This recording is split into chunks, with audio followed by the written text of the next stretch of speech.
Hi hello எல்லோரும் நல்லா இருக்கீங்களா? நம்ம எவ்வளோ விஷயங்களை பார்த்துருப்போம், கிராஸ் பண்ணி போயிருப்போம். பட் சில விஷயங்கள் நம்ம மனசுலேயே நிற்கும். அது மாதிரி தான் என்னோடய லைஃப்பில் என்ஜாய் பண்ணுற விஷயங்களில் இந்த ட்ராமாவும் ஒன்று. அதெல்லாம் எக்ஸ்பிளைன் பண்ணணுன்னு நான் உருவாக்குனது தான் இந்த வாய்ஸ் ஆஃப் நிரா சேனல். என்ன மாதிரியே ட்ராமாவில் இன்ட்ரெஸ்ட் இருக்கவங்க, ட்ராமா பார்க்க டைம் இல்லைன்னு நினைக்கிறவங்க என்னோடய எக்ஸ்ப்ளனேஷனை கேட்டு என்ஜாய் பண்ணலாம். அதெல்லாம் என்ஜாய் பண்ணணுன்னு நினச்சிங்கன்னா என்னோடய சேனலை சப்ஸ்கிரைப் பண்ணி, ஷேர் பண்ணி, லைக் பண்ணிக்கோங்க. தேங்க்யூ. வாங்க இப்போ ட்ராமா ஒரு அழகான க்யூட்டான லவ் ஸ்டோரி தான் பார்க்க போகிறோம். காலேஜ் ஹாஸ்டல் ஒன்று காட்டுறாங்க. இங்கேருந்து தான் நம்மளோட ட்ராமா ஸ்டார்ட் ஆகுது. அந்த ஹாஸ்டலில் இருக்க ஒரு ரூமில் ஃபோன் அடிச்சுக்கிட்டே இருக்குது. பட் யாருமே பிக் பண்ணவே இல்லை. போர்வைக்குள்ளேருந்து ஒரு கை வந்து எடுக்குதில்ல, அது வேறு யாரும் இல்லை, நம்ம ஹீரோயின் தான். என்ன கொஞ்சம் லேசியான பர்சன். அவங்க பேர் C2. நம்ம ஹீரோயின் இல்லைன்னா மோமோன்னு கூட கூப்பிட்டுக்கலாம். ஹீரோயினாக ஆப்போசிட்டில் இருக்கவங்க ரெடியாக சொல்கிறாங்க. உடனே ஹீரோயினும் எழுந்து குளித்து முடித்து ரெடியாகி அழகாக ட்ரெஸ் பண்ணி கண்ணாடி முன்னாடி நிற்கிறாங்க. அவங்க அழகாக இருக்கிறத பார்த்துட்டு திருப்திப்பட்டுட்டே வெளியே போகிறாங்க. அங்கே ஒரு பையன் வெயிட் பண்ணுறான்ல, அவன் பேர் தான் ஃபூபை. அவன் வேறு யாரும் இல்லை, ஹீரோயினோட சீனியர். ஹீரோயினுக்கு இவன் மேலே லைட்டாக கொஞ்சம் இன்ட்ரெஸ்ட் இருக்கும் போல், இவனுக்கும் இருக்கும் போல். பட் ரெண்டு பேரும் அதை ஷேர் பண்ணிக்கவே இல்லை. அப்படியே ஃப்ரெண்ட்ஸாகவே கண்டினியூ பண்ணிகிட்டு இருக்காங்க. ரெண்டு பேரும் சேர்ந்து சைக்கிளில் இன்டர்வியூக்கு போகிறாங்க. செம்ம ஹாப்பியாக ஃபூபை கூட போகிறத நினச்சி பார்த்து ஹீரோயின் சிரிச்சுக்கிட்டே போகிறாங்க. சடனாக ஒரு சைக்கிள் குறுக்க வரவும் ரெண்டு பேரும் இடித்து கீழே விழுந்துடுறாங்க.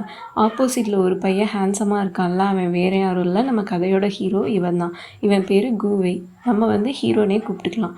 ஃபூபையும் கூவையும் ஹாஸ்டலில் ரூம்மேட்ஸ். அதனால் ஒன்றும் பிரச்சனை ஏற்படாமல் ரெண்டு பேரும் கிராஸ் பண்ணி போயிடுறாங்க.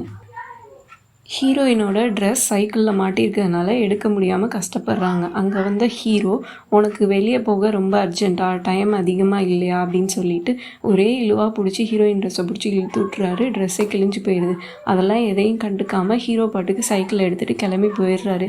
யாரா அவன் அப்படின்னு சொல்லிட்டு ஹீரோயின் பார்த்துக்கிட்டே நிற்கிறாங்க. சரி இங்கேயே நின்னா டைம் ஆயிரும் அப்படின்னு சொல்லிட்டு ரெண்டு பேரும் சைக்கிளில் கிளம்பி இன்டர்வியூ நடக்கிற பிளேஸ்க்கு போயிடுறாங்க. இன்டர்வியூ நடக்கிற பிளேஸில் ஹீரோயினும் சீனியரும் உட்காந்துருக்கும் போது சீனியருக்கு ஃபோன் வந்துக்கிட்டே இருக்குது. யாருன்னா அவங்க ஃப்ரெண்ட்ஸ்கிட்டேருந்து கேம் விளாட தான் கூப்பிட்டுக்கிட்டே இருக்காங்க. என்ன சொல்லிடா தப்பிக்கலாம் ஹீரோயின்கிட்ட இருந்து அப்படின்னு அவன் யோசிச்சுக்கிட்டே இருக்கும்போது ஹீரோயினோட ட்ரெஸ் கிழிஞ்சிருக்குது ஞாபகம் வருது. உடனே நான் ட்ரெஸ் வாங்க போகிறேன் அப்படின்னு இன்டர்வியூ ரூம்குள்ளே போனால் அங்கே இருக்கிறவங்க ஹீரோயினை ஒரு மாதிரி பார்க்குறாங்க. ஏன்னா கொஞ்சம் நேரத்துக்கு முன்னாடி தானே கீழே விழுந்து எந்திரிச்சு வந்திருப்பாங்க. அதனால கொஞ்சம் அழுக்கா ட்ரெஸ் எல்லாம் கிழிஞ்சிருக்கவும் சரி இந்த பொண்ணு சரியில்லை அப்படின்னு நினச்சிட்டு இருந்தாலும் வெளியே அனுப்பாமல் கேள்வி கேட்டுட்டு இருக்காங்க.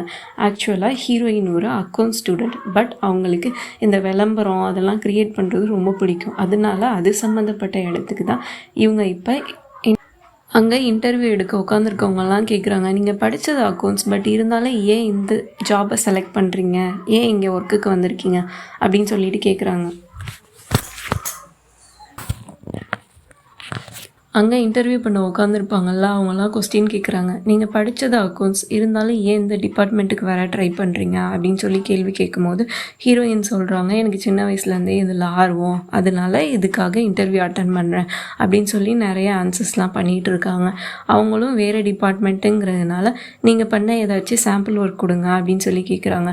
ஹீரோயினும் ஒரு ஃபைலை எடுத்து நீட்டவும் அதை ஓப்பன் பண்ணிவிட்டு குவாண்டம் தியரின்னு வாசிக்கிறாங்க. அதை பார்த்த ஹீரோயினுக்கு செம்ம ஜெர்க்காயிருது. இல்லை வேறு ஃபைல் என்கிட்ட இருக்குது அப்படின்னு சொல்லிட்டு பேக்கை தேடி பார்க்குறாங்க. கடைசியில் பார்த்தா அது ஹீரோவோட பேக் ரெண்டும் மாறி போச்சு போல்.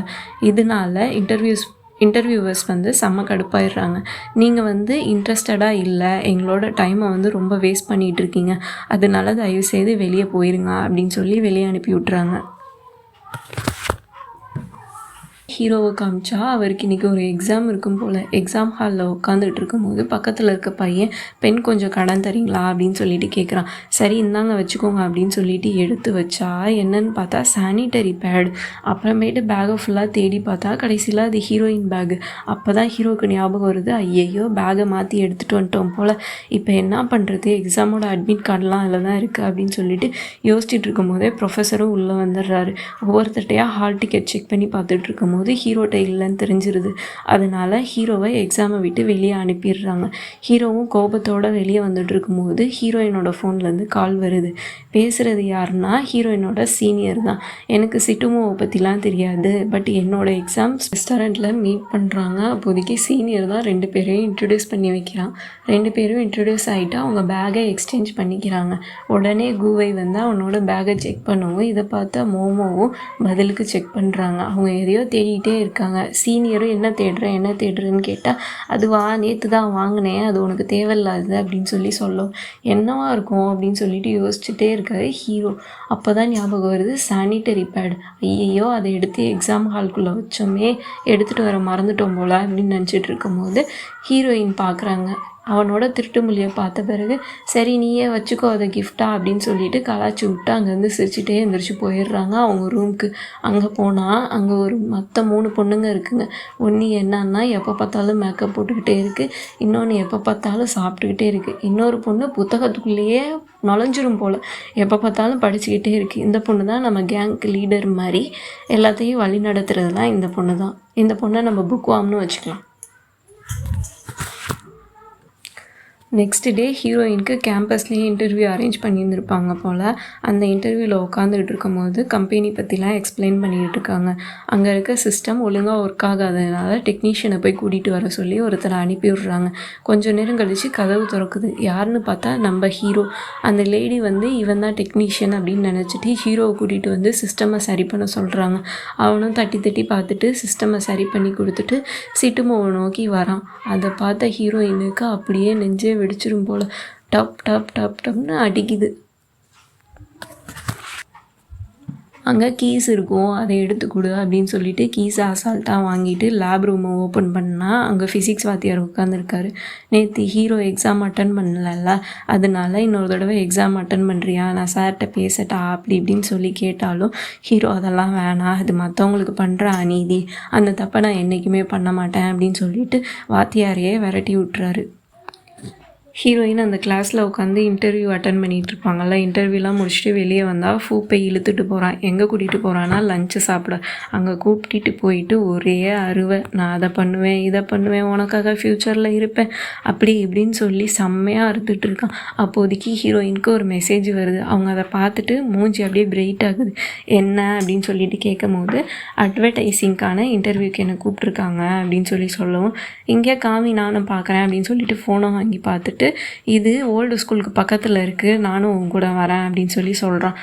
நீ ஏன் வர போகிறா அப்படின்னு சொல்லிட்டு ஹீரோயின் மம்பளுக்குறாங்க. அங்கேருந்து கிளம்பி எல்லோரும் சைக்கிள்லேருந்து கீழே விழுவும் போது ஹீரோயினோட பேக் விழுந்திருக்கோம்ல, அதுலேருந்து மொபைல் ஃபோன் உடஞ்சி போயிடுது. அதனால சரி அதை ரிப்பேர் பண்ணலாம் அப்படின்னு சொல்லிட்டு ஒரு ஷாப்புக்கு வந்தால் அங்கே ஹீரோவும் நின்றுட்டு இருக்கான். 2 பேரும் சேர்ந்து ரிப்பேருக்கு ஸ்க்ரீனுக்கு எவ்வளோ ஆகும் அப்படிலாம் கேட்டுட்டு இருக்கும்போது அவங்க ஒரு குறிப்பிட்ட அமௌண்ட்டை சொல்கிறாங்க. எனக்கு திங்ஸ் மட்டும் கொடுங்க, நான் செட் பண்ணிக்கிறேன் அப்படின்னு சொல்லிட்டு ஹீரோ வாங்கி அங்கேயே உட்காந்து அழகாக எல்லாத்தையும் டிஸ்மேண்டில் பண்ணி செட் பண்ணுறான். இதை பார்த்த ஹீரோயினுக்கு சரியான ஆச்சரியம். யாரா இவன் ரோபோவாக இருப்பான் போல அப்படி இப்படின்னு சொல்லிட்டு சிரிச்சுட்டு அந்த அறையை சுற்றி பார்த்துக்கிட்டு இருக்காங்க. ஹீரோ கையை நீட்டுறாரு, உன்னோட ஃபோனையும் கொடு அப்படின்னு சொல்லிட்டு. ஹீரோயின் அதெல்லாம் வேணாம், நான் அவங்கள்ட்டையே கொடுத்து ரிப்பேர் பண்ணிக்கிறேன் அப்படின்னு சொல்லுவோம். ப்ளீஸ் கொடு அப்படின்னு சொல்லி கேட்கவும் அவங்களும் கொடுத்துட்றாங்க. ரிப்பேர் பண்ணி கொடுத்த பிறகு ஃபஸ்ட்டு எடுத்தோடனே செல்ஃபி தான் எடுக்கிறாங்க.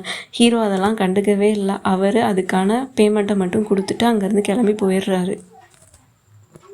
பஸ் ஸ்டாப்பில் ஹீரோயின் வெயிட் பண்ணிகிட்டு இருக்காங்க. ஏன்னா அவங்களுக்கு இன்றைக்கி இன்டர்வியூவில் அங்கேருந்து சீனியருக்கு கால் பண்ணி பார்க்குறாங்க. அவன் எடுக்கவே இல்லை.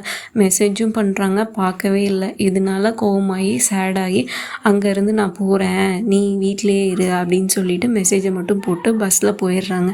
பஸ்லேருந்து இறங்கி பார்த்தா இன்னும் கொஞ்சம் தூரம் லொக்கேஷன் நடந்து போகிற மாதிரி காட்டுது. அந்த இடமே ஆள் யாரும் இல்லாததுனால ஒரு மாதிரி லோன்லியாக இருக்குது. இதை பார்த்து பயந்துக்கிட்டே ஹீரோயின் நடந்து போகும்போது ஒரு பைக் கிராஸ் ஆகுது. பயந்துகிட்டே ஓரமாக நின்னோன்னா பின்னாடி இருந்து ஒருத்தன் வந்து ஹேண்ட்பேக்கை பிடிச்சி இழுத்து ஹீரோயினை கீழே தள்ளி விட்டுறான். அதனால அவங்க கையிலலாம் சரியான காயமாயிருது, கால் முட்டிலையும் சரியான காயமாயிருது. அதோடய அவங்க ஓரமாக போய் ஒரு இடத்துல உட்காடுறாங்க. அவனுக்கு கால் பண்ணால் அவன் ஃபோனை அட்டன் பண்ணவே இல்லை. 2-3 தடவை அடித்து பார்க்குறாங்க. அப்போ ரூம்குள்ளே வந்த ஹீரோ தான் அந்த ஃபோனை பார்த்துட்டு அட்டன் பண்ணுறாரு. என்ன விஷயம் அப்படின்னு சொல்லி கேட்கும் போது, ஃபூப்பையை பார்த்தீங்களா, அவனை தயவுசெய்து கொஞ்சம் வர சொல்லுங்கள், நான் இப்படி கீழே விழுந்துட்டேன், ஃபோன் ஃபோன்லாம் சார்ஜ் இல்லாமல் இருக்குது, கொஞ்சம் வர சொல்லுங்கள் அப்படின்னு சொல்லிகிட்டு இருக்கும்போதே ஃபோன் ஆஃப் ஆயிடுது. சரி ஹீரோவும் இந்த பொண்ணுக்கு ஹெல்ப் பண்ணலாம் அப்படின்னு சொல்லிட்டு ஃபூப்பையை தேடி தேடி பார்க்குறாங்க, கிடைக்கவே இல்லை.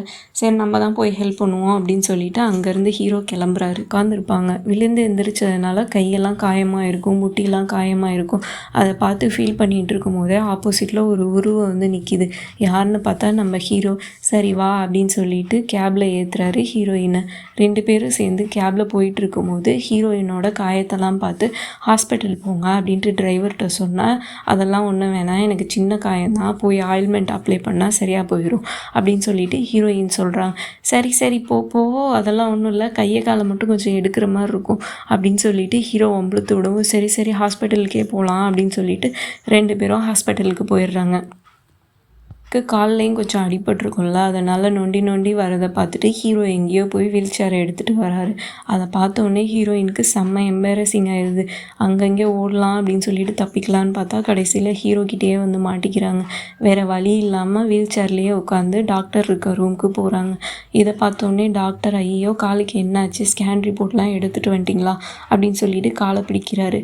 இல்லை என் போனுக்கெலாம் எதுவும் இல்லை, லைட்டான ஸ்க்ராப்சர் தான் அப்படின்னு சொல்லிட்டு ஹீரோயின் சொல்கிறாங்க. அதுக்கு ஏன்டா வீல் சேரை எடுத்துகிட்டு வந்தீங்கிற மாதிரி ஹீரோயினை செக் பண்ணிவிட்டு ஹீரோயினோட காயத்துக்கு மருந்தெல்லாம் போட்டு விட்ட பிறகு சரி போங்க அப்படின்னு சொல்லிட்டு சில மெடிசன்ஸ்லாம் எழுதி கொடுத்து அனுப்புகிறாங்க. அங்கேயும் பார்த்தா மறுபடியும் ஹீரோ வீல் சேரை வச்சுக்கிட்டு நிற்கிறாரு.